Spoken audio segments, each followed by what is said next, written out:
교독하겠습니다. 제가 먼저 읽겠습니다. 저물었을 때 아리마대의 부자 요셉이라는 사람이 왔으니 그도 예수의 제자라. 빌라도에게 가서 예수의 시체를 달라 하니 이에 빌라도가 내주라 명령하거늘 요셉이 시체를 가져다가 깨끗한 세마포로 싸서 바위 속에 판 자기 새 무덤에 넣어두고 큰 돌을 굴려 무덤 문에 놓고 가니 거기 막달라 마리아와 다른 마리아가 무덤을 향하여 앉았더라. 그 이튿날은 준비일 다음 날이라. 대제사장들과 바리새인들이 함께 빌라도에게 모여 이르되 주여, 저 속이던 자가 살아있을 때에 말하되 내가 사흘 후에 다시 살아나리라 한 것을 우리가 기억하노니 그러므로 명령하여 그 무덤을 사흘까지 굳게 지키게 하소서. 그의 제자들이 와서 시체를 도둑질하여 가고 백성에게 말하되 그가 죽은 자 가운데서 살아났다 하면 후에 속임이 전보다 더 클까 하나이다 하니 빌라도가 이르되 너희에게 경비병이 있으니 가서 힘대로 굳게 지키라 하노니. 다 같이 읽겠습니다. 그들이 경비병과 함께 가서 돌을 임봉하고 무덤을 굳게 지키니라. 아멘. 기도하겠습니다. 주님, 한 주 동안 온라인으로 또 현장에서 힘쓰고 애쓰며 하나님께서 할 말이 있으니 오라 하셨을 때 그 말씀을 듣기 위해서 나에게 무엇라고 말씀하시는지 그것을 듣기 위해서 우리는 한 주 동안 많은 헌신을 했습니다. 주님께서 각 사람에게 들어야 될 말을 하셨을 줄 믿습니다.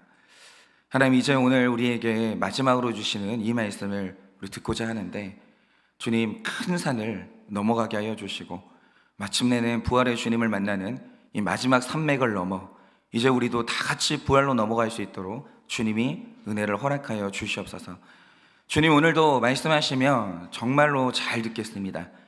말씀하여 주시옵소서. 예수님의 이름으로 기도드립니다. 아멘.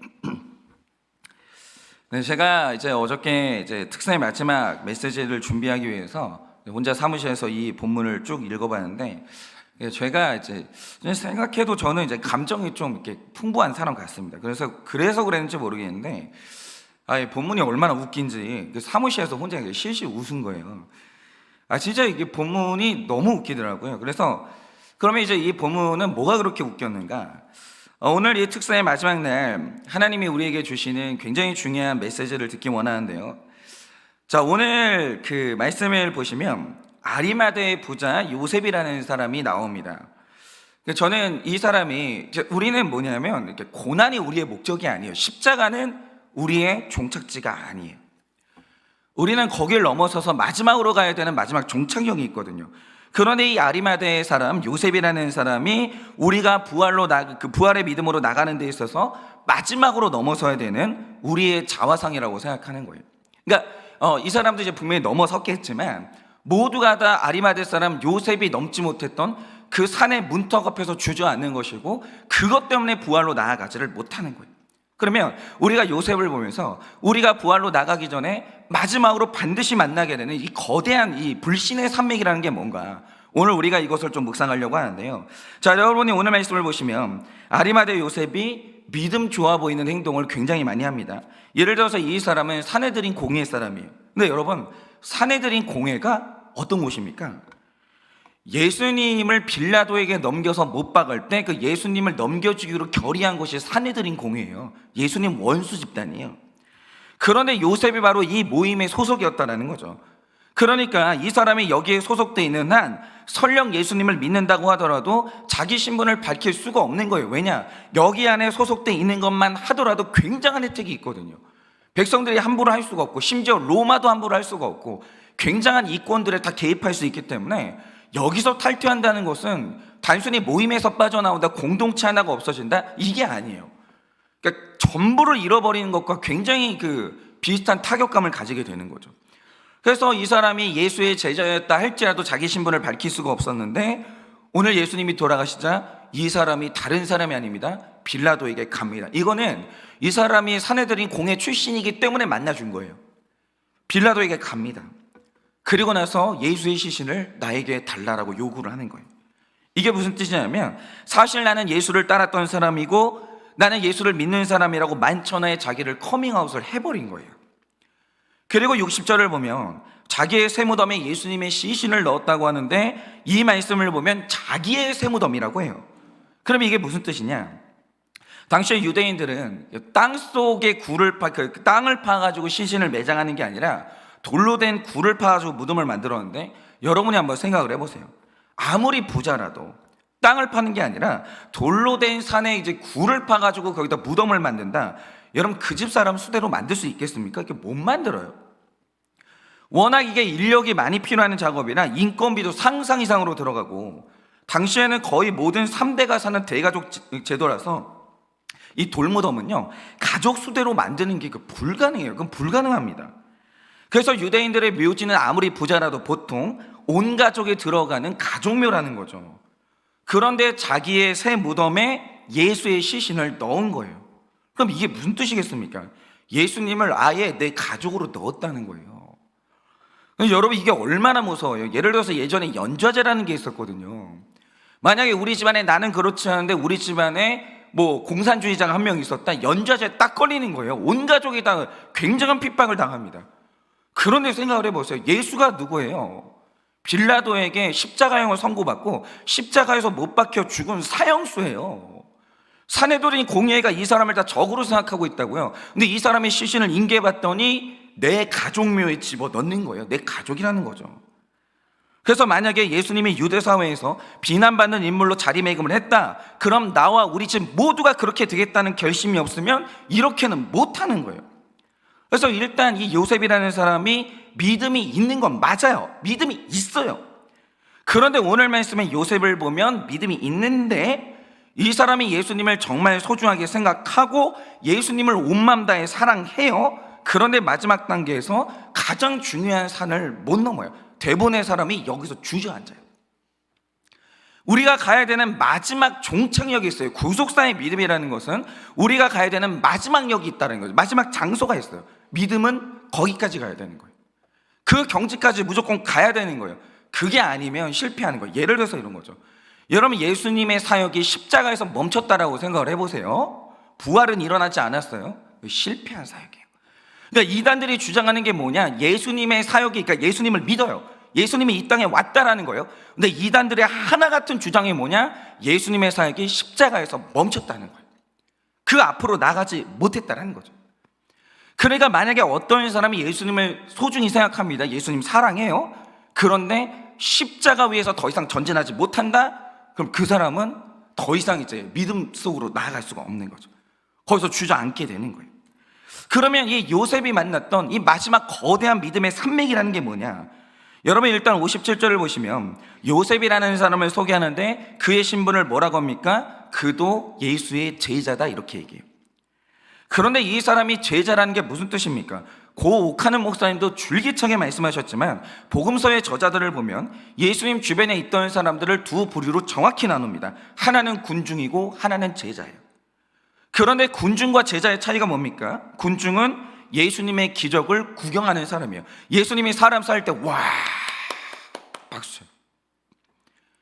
예수님이 오병이어를 가지고 떡을 막 나눠줄 때 거의 앉아 있습니다. 이게 먹어요. 야, 대단하네. 야, 저 사람은 한 자리 하겠네. 뭔 일 하겠네. 좋아합니다. 구경해요. 그런데 제자는 뭐냐? 그분의 말씀을 따라가는 사람들이에요. 그래서 복음서를 보면요, 기적이 일어나는 현장에는 어김없이 사람이 많아요. 군중이 가득합니다. 그런데 말씀이 선포되는 그곳에는 제자들이 있어요. 이게 엄청난 차이예요. 여러분, 만약에 이제 이 기적이 일어난다, 문턱이 없는 거에 아무나 올 수 있어요. 여러분, 불신자도 기적 좋아해요. 여러분, 불신자 중에 기적 싫어하는 사람 누가 있습니까? 다 좋아해요. 그러므로 병 낫는다, 예를 들어서 물질 어려움이 풀린다, 이런 주장하잖아요. 사람 몰려요. 세상에 절박한 사람 얼마나 많은데요. 우리 다 기적 좋아합니다. 거긴 군중이 아무나 올 수 있어요. 그런데 말씀이 선포되는 자리에는 제자만 오는 거예요. 그러니까 아리마대 요셉이 제자다라고 할 때 이게 뭘 의미하겠습니까? 예수님이 말씀으로 가르치시는 현장에, 기적이 일어나는 현장까지만이 아니라 예수님이 말씀을 가르치시는 현장에 요셉이 거기 있었다는 거예요. 분명히 있었다는 거죠. 그런데 예수님이 제자들에게만 하셨던 말씀 중에 가장 중요한 말씀이 있어요. 그게 뭐냐? 마태복음 20장 18절 19절을 보면 이렇게 기록하고 있습니다. 보라, 우리가 예루살렘으로 올라가노니 인자가 대제사장들과 서기관들에게 넘겨짐에 그들이 죽이기로 결의하고 이방인들에게 넘겨주어 그를 조롱하며 채찍질하며 십자가에 못 박게 할 것이나 제3일에는 살아나리라. 이렇게 말씀하세요. 여러분, 예수님이 살아생전에 제자들에게 이 말씀을 무려 4번을 반복하십니다. 복음서를 보세요. 메시지가 무한 반복되는 구절이 없어요. 별로 없어요. 그런데 유일하게 예수님이 이 말씀을 제자들에게 4번을 반복하세요. 그러면 똑같은 말씀을 4번을 반복하신 이유가 뭐겠습니까? 이게 기독교 신앙의 핵심이고 이게 정수예요.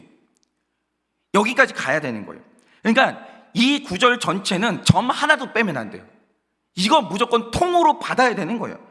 그런데 이 구절 전체가 얼마나 중요하냐면 이 구절을 전체로 받는 게 아니라 일부 구절을 믿는 데서 그치면 이 구속사의 신앙이 절망의 신앙으로 바뀌거나 이게 완벽한 기복 신앙으로 변질된다는 거예요. 예를 들어서 마태복음 17장 22절 23절을 보면 또 예수님이 똑같은 말씀을 하십니다. 제자들한테. 그런데 이렇게 기록하고 있어요. 예수께서 제자들에게 이르시되 인자가 장차 사람들의 손에 넘겨져 죽임을 당하고 제3일에 살아나리라 라고 하세요. 무슨 소리죠 이거는? 현장에서 듣는 것만은 부족해서 정말 이렇게 저를 사모하시는 영광입니다. 뭐 어쨌든 간에 예수님이 이렇게 말씀을 하시죠. 그러니까 분명히 이 말씀은 전체 메시지가 똑같아요. 손에 넘겨지고 죽임 당하는데 제3일에 살아난다라는 거예요. 근데 이상하죠.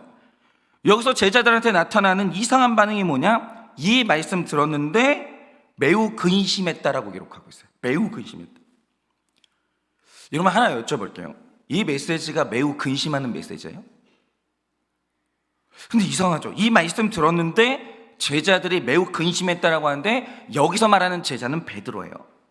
그러면 이 사람이 이 메시지 들었는데 결론이 근심으로 나는 이유가 뭡니까? 제자들의 귀에 말씀 전체가 들린 게 아니라 한 토막이 들렸다는 거예요. 어느 부분만 들렸냐? 인자가 장차 사람들의 손에 넘겨져 죽임당하고 여기까지만 들린 거예요. 이상하죠. 분명히 전체 다 말했거든요, 예수님은. 그런데 사람들 귀에 꽂히는 메시지가 다 달라요. 이게 군중이에요. 군중 이상하죠. 군중은요, 예수님 메시지가 전체가 다 안 들려요. 이상하게 군중들은요, 하나만 꽂혀요. 그러니까 예수님이 분명히 복음을 토막으로 다 얘기했는데, 통으로 얘기했는데 베드로는 하나만 꽂혀가지고 근심으로 나아가는 거예요. 그런데 구속사의 복음이라는 것은 십자가의 고난이 전체가 아니거든요. 이건 완전히 일부예요. 그런데 어떤 사람들은 복음을 따라오다가 예수님이 십자가에서 못 박히신 갈보리 언덕에 머물렀다, 그 뒤에 가장 중요한 메시지가 하나 더 있다는 걸 몰라요. 말했는데 몰라요. 기억이 안 나는 거예요. 여러분, 이 당시 제자들이 전부 다 그랬어요. 분명히 예수님은 하나가 더 있었거든요.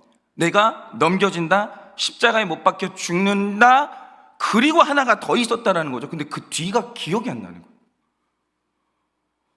고난이라는 메시지가 너무 커가지고 거기에 딱 꽂혀가지고 완전히 충격받아가지고 거기 주저앉아 버리는 거죠. 이렇게 되면 어떻게 되냐? 기독교 신앙은 근심하는 신앙이 되는 거예요. 무거운 신앙이 되는 거예요. 기쁨이 없어지는 거예요. 그러니까 제가 이 구속사의 메시지를 전하면 이 말씀을 들을 때 이상해요. 두려움 느끼는 분들이 있어요. 겁을 내요. 이유가 뭡니까? 고난이 축복이라고 분명히 말했는데 고난도 말했고 축복도 말했거든요. 그럼 이 말을 전체 다 받으면 절대 그렇게 안 돼요. 그런데 축복이라는 말이 안 들려요. 고난만 들려요. 그런데 이렇게 되면 구속사의 말씀은요, 두려운 말씀이 되는 거예요. 피하고 싶은 말씀이 되는 겁니다. 그런데 반대로 예수님의 메시지에서 장차 사람들의 손에 넘겨져 죽임당하는 말은 안 들리는 사람도 있어요. 이게 안 들려요. 그리고 뭐만 들리냐? 제3일에 살아난다, 살아난다, 살아난다, 예수 믿는 사람은 살아난다, 이것만 들리는 사람이 있어요. 이것도 똑같이 문제인데, 이러면 일어나는 일이 뭡니까? 예수님은 한 번도 자기 메시지를 숨기거나 조작한 일이 없습니다. 한 번도. 정직하게 다 말씀하셨어요.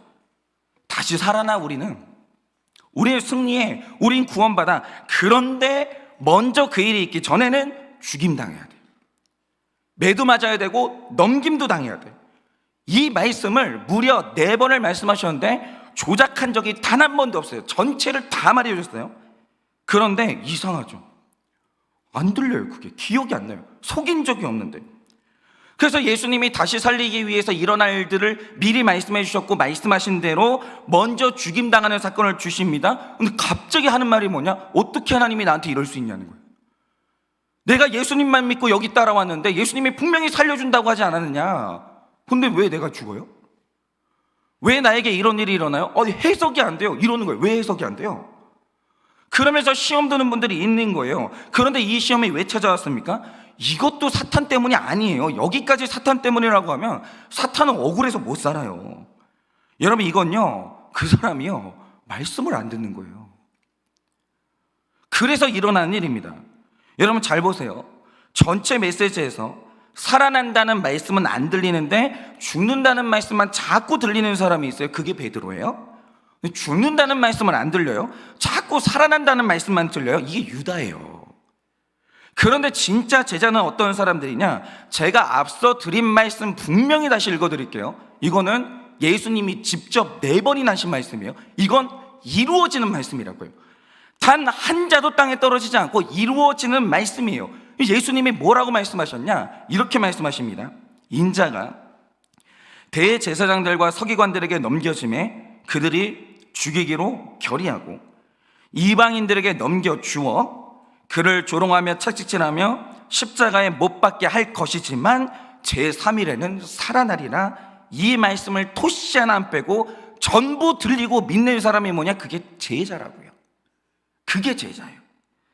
그러니까 제자는 내 죄가 죽기 위해서는 대제사장과 서기관들에게 넘겨지는 일이 일어날 때 이걸 미리 알고 있었던 사람들이에요. 그렇지, 넘겨지지. 나 미리 알고 있었어. 예수님이 말씀하셨어. 조롱당할 때, 그렇지, 조롱 안 당하고 어떻게 내 안에 교만이 죽어지나? 잘 들어야지, 잘 들어야지. 예수님도 조롱당했는데 내가 뭐라고 조롱을 안 당해? 잘 들어요. 그리고 죽임당하는 그날, 죽임당하는 그 순간에 3일 후에 일어날 나의 부활을 바라보는 사람이에요. 절대로 죽음에 절망하지 않는 사람이에요. 이후에 하나가 더 있다는 것을 강력하게 믿는 사람, 그게 제자라는 거죠. 그런데 오늘 말씀에 아리마대 요셉을 보자 이거죠. 57절은 분명히 말하길 그도 예수의 제자라 분명히 말합니다. 그러면 앞서 말씀드린 것처럼 그가 예수님이 메시지를 증거할 때 분명히 거기 있었어요. 그는 들었어요. 그런데 중요한 건 이 아리마대 사람 요셉에게 어디까지 입력됐냐 이거예요. 이게 우리의 문제예요. 이게 우리가 검증받아야 될 첫 번째 검증의 대상이에요. 분명히 말했거든요. 여러분, 우리는 날마다 큐티하는 교회예요. 날마다 말씀을 봅니다. 근데 중요한 게 뭐냐? 다 안 들어가요. 사람마다 지독한 장애가 뭐냐? 하나가 꽂혀요. 내가 듣고 싶은 말. 그러니까 지금 이게 뭐냐면 아리마대 사람 요셉도 우리가 봐야 되는 게 뭐냐면 분명히 예수님이 통으로 복음을 4번이나 말했는데 어디까지 입력됐냐? 이걸 봐야 되는 거예요. 문제는 앞으로 나오는 그의 행동을 볼 때만 그걸 파악할 수 있다는 거예요. 아멘이라는 말로 파악이 안 돼요. 아멘은 사실 거의 다 50% 60%는 거짓말이에요. 분명히 뭐가 꽂힌 거예요. 전체 다 통으로 어떤 메시지가 그 안에 입력됐는지는 그의 행동을 볼 때만 파악할 수 있는 것인데 인간은 입력된 메시지만큼만 행동하거든요. 그런데 59절부터 나오는 그의 행동을 보시라 이거죠. 일단 59절을 보면 요셉이 예수님의 시체를 가져다가 한국의 언어로 염을 시작합니다. 그런데 학자들이 추정하기를 예수님이 금요일 오후 3시에 사망하셨고 아리마대 요셉이 그분의 시신을 인수받은 게 오후 4시로 추정됩니다. 1시간 후에. 그런데 문제는 유대인들이 밤 9시가 되는 순간 몇 시간 안 남았죠. 금요일에서 토요일로 넘어가요, 날짜가. 그런데 유대인의 토요일이 어떤 날이냐? 안식일이에요. 그런데 유대인들은 토요일 날 절대로 일하지 않거든요. 그러니까 요셉이 마음이 급한 거예요. 굉장히 서둘렀는데 일단 요셉은 관례에 따라서 시신을 인수받자마자 깨끗이 닦습니다. 유대인들의 관례예요. 깨끗이 닦습니다. 그런데 요한복음 19장 39절을 보면 이건 혼자서 할 수가 없는 작업이기 때문에 니고데모가 와가지고 같이 작업을 해요. 여기까지만 보면 예수님 엄청 사랑해요. 믿음 좋습니다. 믿음 있어요. 분명히 있어요. 와가지고 열심히 닦아요. 니고데모랑 둘이. 그런데 이때 요셉이 예수의 시신에 뭘 하냐? 요한복음을 보면 34kg의 향품을 부어버려요. 근데 붓는다는 말은 적절하지 않고 34kg의 향품이면요, 예수님을 거기에 그냥 담근 거예요. 이거는 아리마대 사람 요셉이 부자라서 할 수 있는 일이었는데 이게 굉장히 중요한 걸 의미해요. 이게 지금 이 사람 머릿속에 있는 의식 하나를 그대로 보여주는 거거든요. 그러면 향품이 이렇게까지 중요한 게 뭐냐? 그는 예수님의 몸이 썩는다는 걸 확실히 믿었어요. 그 몸에서 냄새가 날 거라는 걸 분명히 믿었다는 거죠. 그렇죠? 여러분, 만약 예수님의 몸이 살아날 거라면 향품이 왜 필요해요? 안 필요하거든요. 여러분, 향품은 썩은 시신에서 나는 냄새를 갖추기 위해 쓰는 건데 무려 34kg이나 이 향품을 부었다는 것은 이 시신에서 나게 될 그 냄새를 강박적으로 대비했다라는 거예요. 아, 우리 주님 몸에서 장차 이제 냄새가 날 텐데, 내가 사랑하는 우리 예수님 몸에서 이제 썩으면서 이제 시신 냄새가 날 텐데, 그거는 내가 못 참아. 그럼 여기에다 향품을 부어버린 거예요. 그리고 59절을 보면 이제 그 다음에 긴 세마포로 그분을 쌌다라고 하는데, 여기서부터는 이제 요셉이 못하는 작업이에요. 이거는 이제 전문가의 작업인데, 세마포로 싼다는 건 덮는다는 뜻이 아닙니다. 이거는 그러니까 요 정도 폭이 되는 길다란 붕대 같은 천이 있어요. 이걸 가가지고 예를 들어서 이제 갓난아이가 태어나면 머리통만 빼고 몸을 이렇게 칭칭 감아버리잖아요. 손발이 못 움직이게. 마찬가지로 세마포를 가지고 머리부터 발끝까지 조금의 틈도 보이지 않게 차렷 자세를 하고 있는 시신 모양 그대로 감아버려요. 목부터 해가지고 살이 드러나지 않게, 썩는 살이 드러나지 않게 목부터 발끝까지 칭칭 감아버립니다. 그리고 다 감게 되면 시신의 얼굴만 드러나게 되는데, 그럼 그 얼굴 부분을 깨끗한 세마포로 덮어버리는 거예요. 그런데 생각을 해보세요. 만약 요셉이 예수님이 살아난다, 일어날 거다, 며칠 후에 이분이 일어난다, 만약에 이걸 10%라도 믿었으면 세마포 작업을 안 한다는 거죠. 왜냐? 만약 깨어나면 그분 몸이 움직여야 될 거 아니에요. 일어나서 활동을 해야 될 거 아니에요. 그런데 세마포로 감는 작업은 뭐냐? 절대로 움직이지 못하게 하는 결박 작업이라는 거죠. 꽁꽁 감아버려요. 그런데 그가 세마포 작업을 했다는 것은 그가 움직일 것이다, 혹시라도 살아서 움직일 수 있다는 가능성이 머릿속에 아예 없는 거예요. 아예. 이걸 끝났고 이 자세 이대로 깨끗하게 누워서 지내셔야 된다, 이게 그냥 머릿속에 정확히 박혀있는 거예요. 아예 움직임에 대한 계산 자체가 없는 거예요. 그리고 이 모든 작업의 활용 정점이 뭐냐? 그가 이런 예수님을 무덤에 놓고 큰 돌을 굴려가지고 입구를 막았다라고 하는데, 이때 입구 부분은 생각보다 깊은 홈을 파요. 그래서 이 돌을 굴려서 막을 때는 2사람이나 3사람 정도가 굴리면 막을 수가 있는데, 돌이 굴러가다가 홈에 딱 하고 들어간다는 거죠. 그럼 잘 안 나와요, 이게. 그거 열 때는, 만약에 이게 막을 때는 상관이 없는데 홈에 일단 툭 들어가가지고 딱 고정이 돼버리면 그 다음에 이거 여는 거는요, 지렛대를 가지고 여러 사람이 들러붙어야 열 수가 있는 거예요. 이 말 뜻이 뭐냐? 예수님이 여기를 안 나올 거라는 게 확실한 거예요. 예수님 무덤 들어갔잖아요. 나올 일이 없다라는 게 머릿속에 그냥 정확한 거예요. 끝났다는 거죠. 그러니까 만약에 막았어요. 근데 그 사람이 그 안에서 살아났어요. 이거 어떻게 나올 거예요? 절대로 그 사람은 안에서 한 사람이 문을 열 수가 없거든요. 그런데 문을 이렇게 막아버렸다는 게 뭘 의미합니까? 그 안에서 이 문을 열어달라고 말할 사람이 없다라는 거예요. 그 안에 있는 사람은 시체예요. 산 사람이 있는데 미치지 않고서 그 돌문을 어떻게 막아요? 막을 수가 없는 거죠. 근데 사람을 넣었어요. 돌을 굴려서 막았어요. 그 안에 있는 게 분명히 시체라는 거예요. 머릿속에 이게 정확한 거예요. 그러니까 오늘 본문이 기록하는 요셉의 행동을 봤을 때 요셉의 머리에 입력된 말씀이 뭐냐? 인자가 넘겨지고 조롱당하고 채찍질당하고 십자가에 못 박힌다는 것은 정확히 입력이 됐어요. 그런데 마지막 말씀이죠. 제3일에 살아나리라. 이게 입력이 전혀 안 된 거예요. 전혀 안 된 거예요. 그 확신한 증거가 뭐냐? 지금 그가 예수님을 앞에 놓고 시체에게나 하는 행동을 그대로 해요. 이 행동 자체가 뭐냐? 예수님이 다시 살아난다라는 것에 대한 믿음 자체가 1절도 없는 거예요. 1절도. 이건 완전히 시체한테만 하는 행동을 그대로 하는 거예요. 그러니까 보세요. 맞아요. 요셉은요, 예수님 정말 사랑했습니다. 그가 하는 행동을 보면 그의 머릿속에 어떤 생각이 있는지 정확히 알 수 있는데, 요셉은 예수님이 부끄럽지 않았어요. 그의 행동이 정확히 말해줘요. 요셉은 예수님 너무너무 사랑해요. 그의 행동이 모든 걸 말해줘요.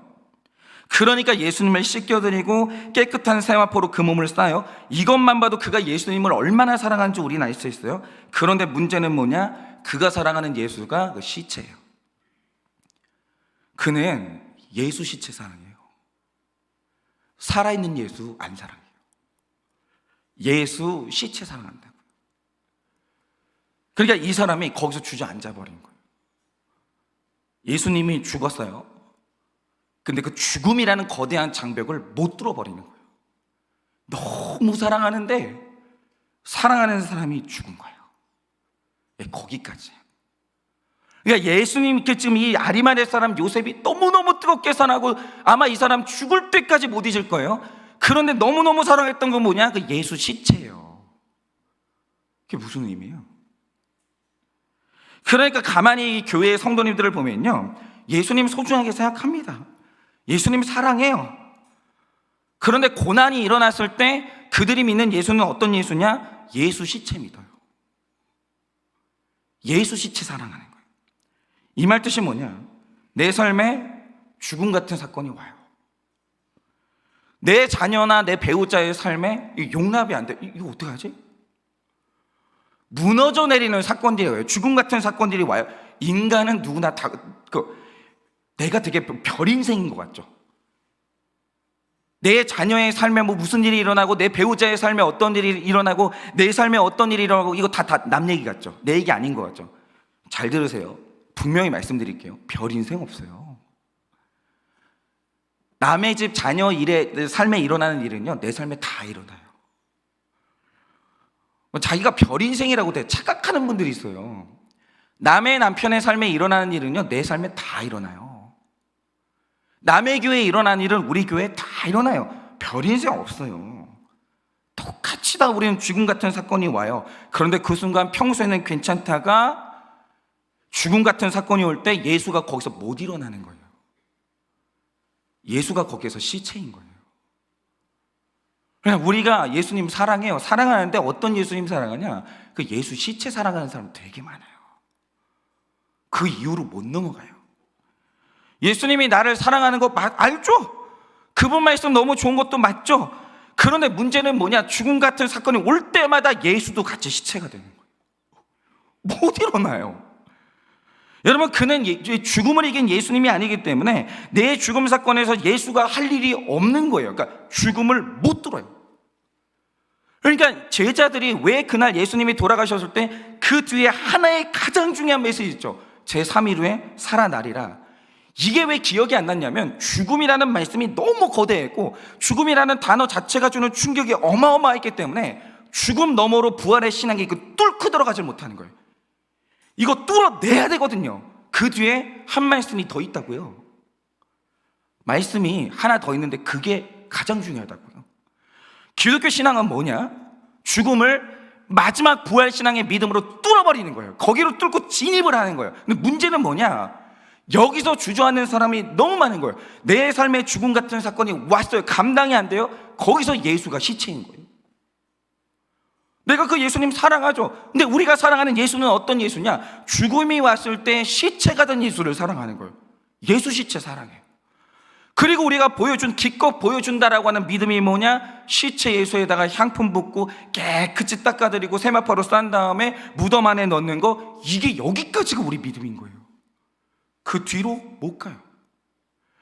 여러분, 만약에 예수의 말씀을 통째로 믿고 부활신앙으로 죽음을 뚫어버렸다면 그때 해야 되는 일이 뭐냐? 향품 깨야 되는 거예요. 이거 뭐가 필요해요?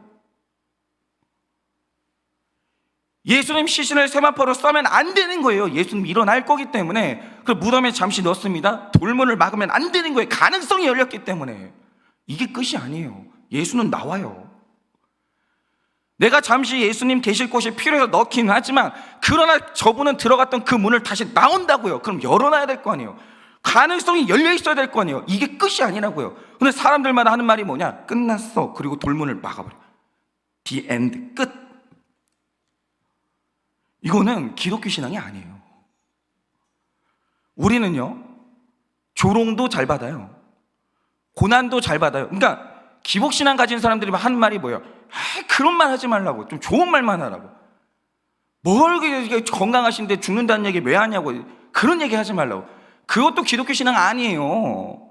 우리는요, 조롱도 받아요. 십자가도 받아요. 죽음도 직면해요. 그리스도인이 직면하지 못하는 고난은 아무것도 없는 거예요. 우린 다 직면해요. 근데 중요한 게 뭐냐? 그 뒤에 하나가 더 있다고요.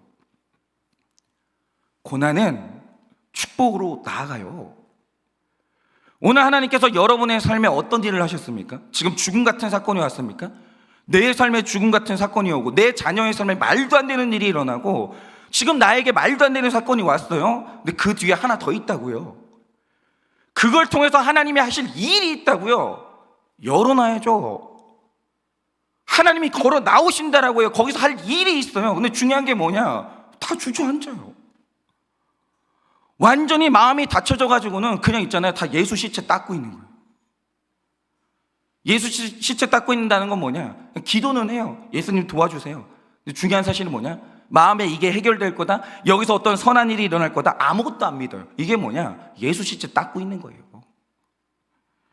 그러니 요셉이 예수님을 대할 때 죽은 시신에만 붙는 향품을 붓고, 죽은 시신이 하는 것처럼 세마포로 싸고, 죽은 시신이 일어나지 않을 것을 머리에 염두에 두고 무덤 문을 그냥 닫아버리는 거예요. 죽음 같은 고난이 올 때마다 예수가 실체일 때나 가지는 두려움을 품고, 예수가 실체일 때나 가지는 절망을 품고, 예수가 실체일 때나 느끼는 슬픔을 느끼는 거예요. 그게 아니라는 거죠, 기독교 신앙은. 그런데 오늘 말씀에서 제가 되게 어저께 혼자 이러고 막 시시 웃었는데, 오늘 말씀에서 진짜 웃긴 게 뭔지 아세요? 자, 제자 요셉은 예수님을 사랑했잖아요. 그래서 60절을 보면 무덤을 이렇게 열심히 닦아요. 예수님을 무덤에 넣습니다. 그 다음에 막아요. 떠나요. 60절을 보세요. 요셉이 떠난다고요. 왜 떠났겠어요? 예수님은 나올 일이 없으므로 떠나는 거예요. 근데 이상한 게 뭔지 아세요? 62절부터 64절을 보시면 제자들은 다 떠나고 없어요. 근데 무덤에 갑자기 사람들이 모이기 시작해요. 누가 모여요? 대제사장과 바리새인들이 모이기 시작해요. 왜냐? 63절을 보면 기막힌 기록이 있는데, 대제사장이 이렇게 말합니다. 주여, 저 속이던 자가 살아있을 때 말하되 내가 사흘 후에 다시 살아나리라 한 것을 우리가 기억합니다. 말씀이 들린 거예요. 신기하죠? 대제사장은 말씀이 들렸어요. 말씀이 통으로 들렸어요. 그래가지고 예수님 돌아가셨는데 불안해가지고 무덤 앞으로 오는 거예요. 살아날까 봐. 저는 이게 너무 웃기는 거예요. 너무 웃기는 거예요. 지금 제자들은 예수님이 살아난다는 말씀이 안 믿어져가지고 장례를 치르고 떠났거든요. 그런데 대제사장은 제자들이 떠난 무덤 앞으로 다 모여요. 왜냐? 안 믿고 싶어요. 나도 안 믿고 싶은데 자꾸 기억이 나는 거예요. 살아난다고 했는데 안 그랬으면 좋겠긴 한데 왠지 살아날 것 같은데, 이상하네, 살아날 것 같네. 이게 그러니까 오늘 말씀을 보면 빌라도에게 말해요. 예수의 제자들이 시신을 훔쳐갈까 봐 제가 이럽니다 라고 얘기해요. 그런데 원어적으로 보면 그 뜻이 아니에요. 우리가 그 말씀을 기억합니다 라고 할 때 이 기억한다는 말의 원어적 뜻이 뭐냐면, 여기서 생각났다는 말이 아니에요. 여기서 뭐가 그러니까 가슴에서 쑥 올라왔다, 그 뜻이 있어요. 원어적으로 볼 때 이 말 뜻이 뭐냐? 믿기 싫은데 믿어진다는 거예요. 이상하다. 3일 후에 살아날 것 같네. 이상하네. 대제사장은 이게 믿어지는 거예요. 그러니까 이 말 뜻이 뭐냐? 제자가 대제사장보다 믿음이 없어요. 근데 여러분, 신앙생활 하다 보면 그런 거 느끼지 않으세요? 나는 오래 신앙생활 했거든요. 근데 내 배우자는 신앙생활 별로 안 했어요. 믿음도 없는 것 같아요. 근데 어느 때 보면요, 믿음 없는 그 배우자, 믿음 없는 내 주변의 불신자들이 나보다 믿음이 더 좋을 때가 있어요. 그들이 내 믿음을 부끄럽게 만들 때가 있어요. 오늘 성경이 이 아리마대 요셉 그리고 우리를 고발하는 게 뭐냐? 네가 때로는 불신자보다 믿음 없어.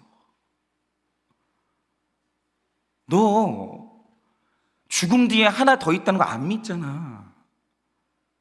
대제사장은 그거라도 믿었지. 근데 너는 안 믿잖아.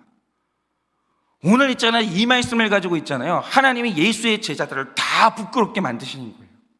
너희들 안 믿잖아. 그런데 오늘날 이게 우리 모습 아니냐는 거죠. 여러분, 우리가 이번 특세를 지나면서 예수님이 얼마나 처절하고 타협하지 않고 십자가를 향해서 똑똑히 걸어가는지 우리는 5일 동안 똑똑히 봤습니다. 그런데 예수님이 그 십자가 위로 걸어가신 이유가 뭐예요? 아니, 사람이 미쳤다고 누가 자진해서 죽음으로 들어가요? 그런 사람은 없어요. 그런데 예수님이 십자가 위로 걸어간 이유가 뭡니까? 저 십자가를 통과하면 내 죄가 죽을 것이고, 십자가를 통과하면 내 몸이 3일 만에 부활하기 때문이에요. 그 통로가 십자가니까 걸어간 거지, 부활을 향해서 걸어갔지 십자가를 향해서 걸어간 게 아니라고요. 예수님 눈에는 부활밖에 안 보인 거예요. 십자가가 종착역이 아니었다는 그 뒤에 부활이 있기 때문에. 그래서 우리는 죽음이 두렵지 않은 것이지, 부활이 없는 죽음은 아무 의미가 없는 거예요. 그거 세상에서 제일 두려운 거예요. 부활이 없는 십자가는 그냥 있잖아요, 재수 없는 거예요. 절망입니다. 여러분, 오늘도 우리가 그 십자가를 사랑하는 이유가 뭡니까? 죽음에서 다시 살아나시는 예수님을 믿고 그분이 나도 살릴 것을 믿기 때문이에요. 그래서 우리는 고난을 사랑하는 거예요. 고난은, 감히 말씀드릴게요, 고난은 축복이에요. 고난은 축복이에요. 그래서 하나님이 그 사람 부활시키려고 고난, 죽음에 필적하는 고난을 주실 때 제발 심포도주 함부로 내밀지 말라고요. 그게 인본주의예요. 그런데 지금 우리 믿음의 실상이 딱 요셉인데, 우리가 예수님 믿는 거 맞죠? 이 자리에 모인 사람 중에 예수님 소중하지 않은 사람이 누가 있어요? 그런데 우리가 사랑하는 예수가 어떤 예수냐? 예수 시체 사랑하는 사람이 너무 많아요. 평소엔 좋아요. 기분 좋을 땐 너무 좋죠. 그런데 죽음 같은 고난이 올 때 예수도 시체예요. 그게 뭐냐고요? 그건 기독교 신앙이 아니에요. 다 있잖아요. 시험 들어서 떠날 때, 나 시험 들었어, 나 이제 예수 안 믿어, 이럴 때 어디에서 떠나는 거냐? 죽음 같은 고난이 올 때 예수가 시체인 거예요. 그러니까 떠나는 거예요. 그러니까 떠나는 거예요. 시험은 그래서 오는 거예요. 그 뒤에 한마디가 더 있다는 걸 뚫고 못 들어가는 거예요. 그러니까 예수님이 십자가를 만났을 때 시체가 돼서 죽음으로 들어갔듯이, 나도 죽음 같은 고난을 만났을 때 모든 소망이 사라지면서 예수처럼 나도 시체가 되어지고, 그 고난 속에서 어떤 소망도 갖지 않는 거예요. 그런데 부활신앙을 갖는다는 건 예수 시체를 사랑하는 게 아니라 3일 후에 살아날 부활의 예수님을 사랑하는 거예요. 어떤 예수 사랑하십니까? 부활 예수 사랑하세요. 예수 시체 닦지 마시고. 여러분, 그래서 우리는요, 시체에 붓는 향품도 필요하지 않고 깨끗한 세마포도 필요 없고 무덤문을 막는 바위는 더더군다나 필요가 없는 거예요. 우린 열려 있는 거예요. 그래서 지금 우리 삶에 필요한 건 부활의 예수님을 믿는 삶의 구체적인 행동과 적용이 그래서 필요한 거예요. 이걸 적용하자면, 제가 이 초반에 날마다 큐티하는 사역을 시작할 때 1년은 아무 생각이 없었어요. 마음속에 너무 위기감이 있으니까 그냥 미친 듯이 하루하루를 살았거든요. 그냥 아예 생각 자체가 없었어요. 그냥 내가 어디를 놀러 가고 싶다, 뭘 먹고 싶다, 이런 생각 자체가 없었어요. 그냥 내가 살아야 되니까 미친 듯이 1년을 살았어요. 그런데 그렇게 살다 보니까 어느 날 하나님 은혜로 위기도 좀 넘어가는 것 같고 약간의 여유도 찾아왔어요. 그날부터 더 큰 고난이 시작되는 거예요. 심리적인 위기가 막 몰려오기 시작하는데, 그게 뭐냐? 1년은 위기감이 커가지고 고통도 있고 세상 즐거움도 잠시 내려놓고 사역에 초집중하면서 달려왔거든요. 근데 정신 차려보니까 누가 시키지도 않았는데, 정신 차려보니까 내가 스스로 큐티 감옥에 문을 열고 여기 들어와 앉아있는 거예요.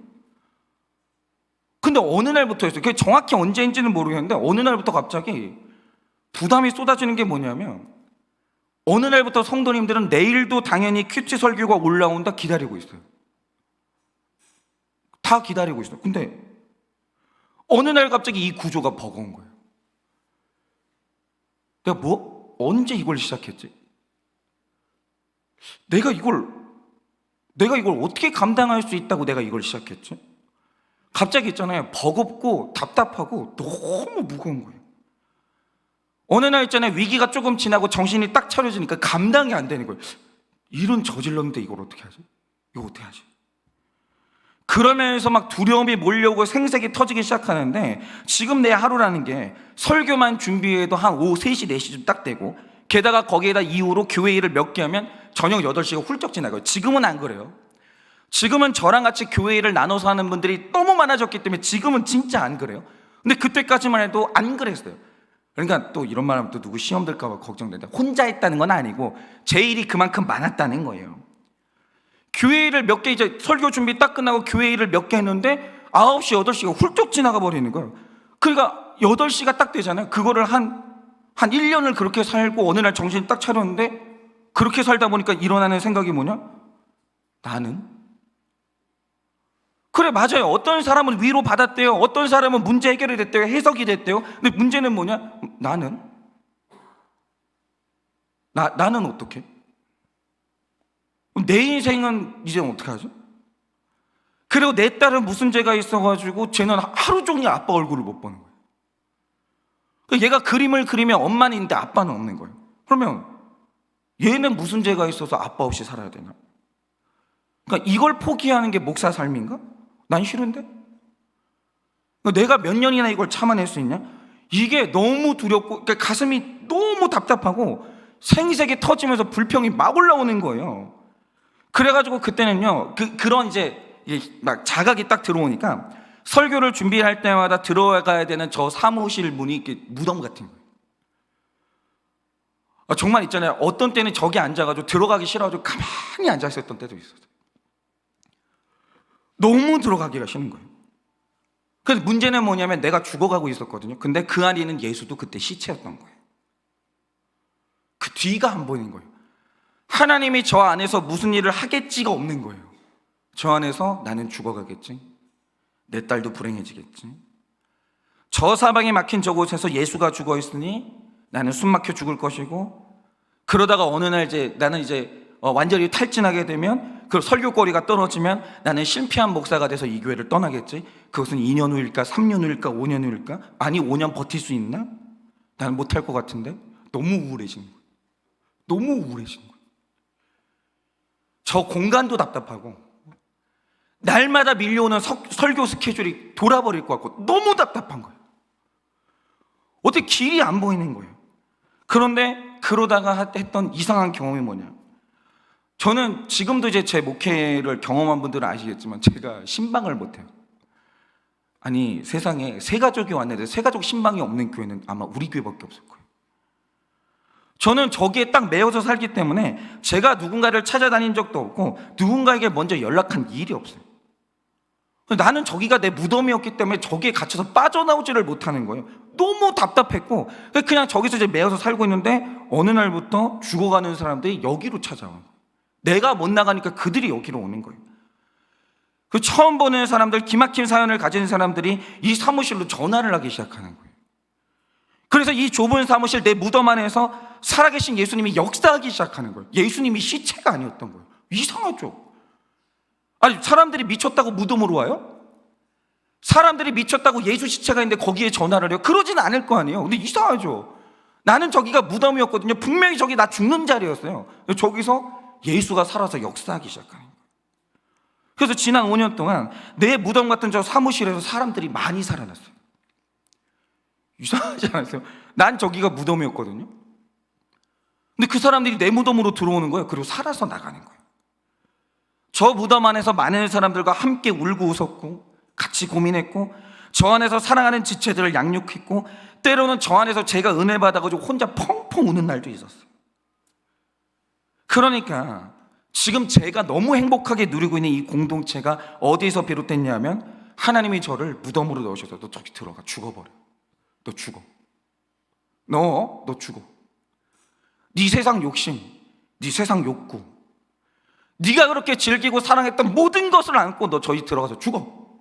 나오지 마. 죽어. 그리고 주님이 저를 저기에 넣으셨어요. 근데 이상하죠? 정신 차려보니까 저 사무실에서부터, 무덤 같은 사무실에서부터 제가 누리는 사랑하는 사람들을 만나게 되고 여기 제가 누리는 공동체가 무덤에서 시작된 거예요. 처음 저 무덤에 들어갔을 때 예수도 시체였고 나도 시체였어요. 그 이후에 다른 게 없다라고 생각했어요. 여기서 나는 서서히 질식할 것이고 죽어가겠지. 예수는 시체가 됐으니 내가 기도할 곳은 없고 난 이제 곧 죽어가겠지. 그랬거든요. 그런데 내가 완전히 죽어지자 부활하신 주님이 먼저 일어나서 저를 이렇게 세웠고 다른 사람도 이렇게 세웠고 저는 저 안에서 설명할 수 없는 여러 가지 일들을 경험했어요. 근데 그게 다 똑같은 장소예요. 저기서. 이상하게 주님이 저기를 못 벗어나게 해요. 저기서 지난 5년에 내 인생에 일어날 수 있는 가장 좋은 일들이 저 안에서 다 일어났어요. 제가 이번 주에도 또 몇 분의 전화를 받았어요. 어떤 분이 그런 말씀 하시더라고요. 어제 목사님이 설교 강단에서나 화내지 전화할 때는 화 안 낸다고 해가지고 전화했다고. 용기를 내서 전화했대. 정말 제가 죄송합니다. 진짜 너무 죄송하고 제가 진짜 강단에서만 내려오면 화 안 내요. 정말 제가 진짜 너무 죄송해요. 그래가지고 전화할까 머뭇하다 혼날까봐 머뭇하다 감히 어떻게 혼내요 제가. 저는 그런 강심장은 아니에요. 그렇게 건방지지 않아요. 그래가지고 용기 내서 전화를 했다는 거예요. 전화를 받고 또 아픔을 함께 했어요. 그분에게 확신을 가지고 말씀드렸어요. 집사님, 이래야 삽니다. 집사님 살아날 수 있고요. 그거 끝 아니고요.